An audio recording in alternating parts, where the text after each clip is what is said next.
In the last lecture, we looked at a number of figures who were foundationally influential to religious studies, but who were all at work primarily in fields other than religious studies or theology. When these scholars were working, there was no separate field known as religious studies. The study of religion generally happened within the discipline of theology, which is different from religious studies. So how is it different? It's important for us to understand this difference before we move on, because students often have a tendency to approach religious studies unconsciously from a position that is, more or less strictly speaking, theological. What is distinctive about the theological perspective is that it speaks from and generally assumes a position of faith. So there's Christian theology and Muslim theology, etc. For traditions like Buddhism or Taoism, where the gods or the theos have less of or no role, this is generally done under the auspices of philosophy. So you get Buddhist philosophy or Taoist philosophy. When I say that students, people, often approach the religions of the world theologically, I don't simply mean that they're often Christian or Muslim, and that they approach traditions, other traditions through that lens. More loosely speaking, a theological position is one that comes from a position of faith, of commitment to a truth that exists outside of the realm of verifiability. Or another way to say this is that people often approach the world's religious traditions from an ideological perspective. So what's ideology? Well, a religious worldview is one kind of ideology, although in general, it's the sort of ideology that people find it easy to be self-aware about. I know if I'm a Christian or a Muslim or a Buddhist. It's our secular ideologies that are more often hidden from most of us. And this goes back to our first lecture on phenomenological distance, or the stance of the religious studies scholar. If I'm a dyed-in-the-wool Marxist, it might be difficult for me to see religious traditions except in terms of their economically exploitative aspects. And the danger with that is not that I'd be wrong necessarily. I might be right. The danger is that my truth is partial and may limit my ability to understand and appreciate the richness of religions, their other aspects. The key here is that I can hold for myself an ideological position of whatever sort and also practice phenomenological distance. The first two figures we'll look at have enjoyed a continuing relevance to religious studies, in part because they were able to do just that, to be theologians who could at the same time approach and try to understand others as those others understood themselves. The second figure was better at this than was the first, but he came later, and so maybe this is a testament to progress. We can be cautiously optimistic about the future, I suppose, in this way. Anyway, first, Rudolf Otto. 1869 to 1937, he comes at religion from a position of faith, and he knows that he does that. But his contributions were applicable to a far wider group than his own Lutheran denomination. According to Otto, the rational capacity cannot understand everything that it can refer to. And the irrational, which doesn't mean bad, it just means not rational, that's religion. He called it the mysterium tremendum et fascinans, which means the thing that is mysterious, we can't understand it, but also fascinating, we can't look away.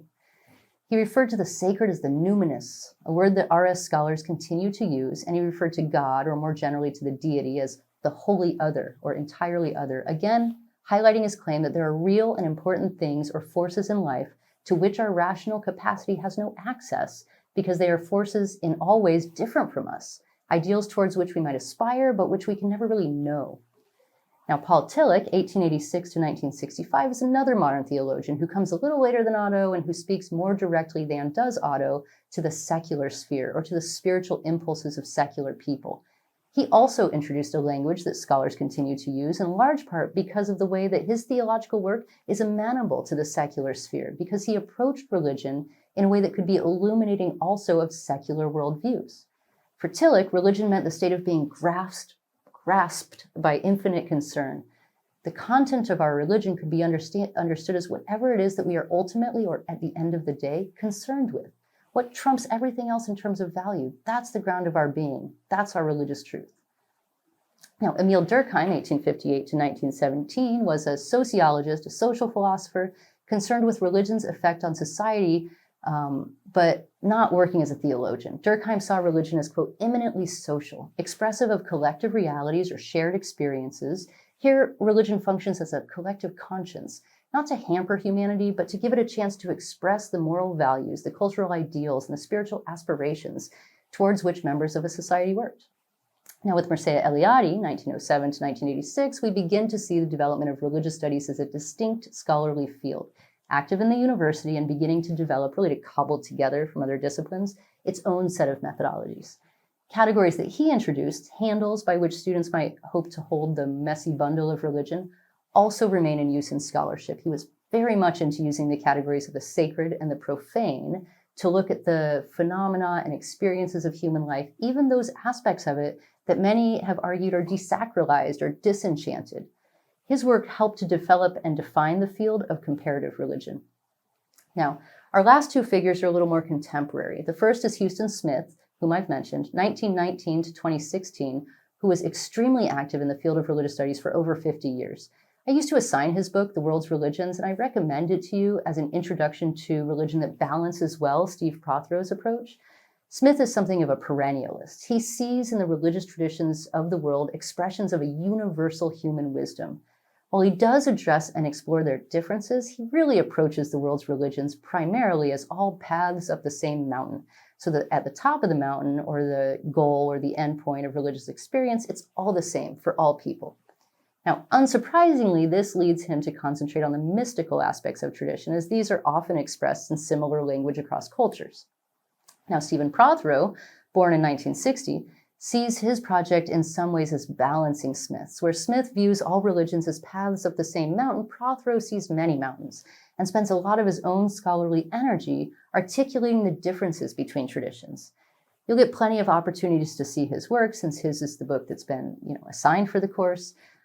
He was one of my own teachers, and I on the whole agree with him, which you'll also probably notice. And while I have what I believe are very good reasons for that agreement, one thing that I hope that our introduction to some of the major figures in the field has made clear is that there are many ways to approach religion, and each of them gives us an angle on the topic, shows us something that's, cool. There are lots of other wonderful figures in religious studies, and we'll see some of them in the coming weeks.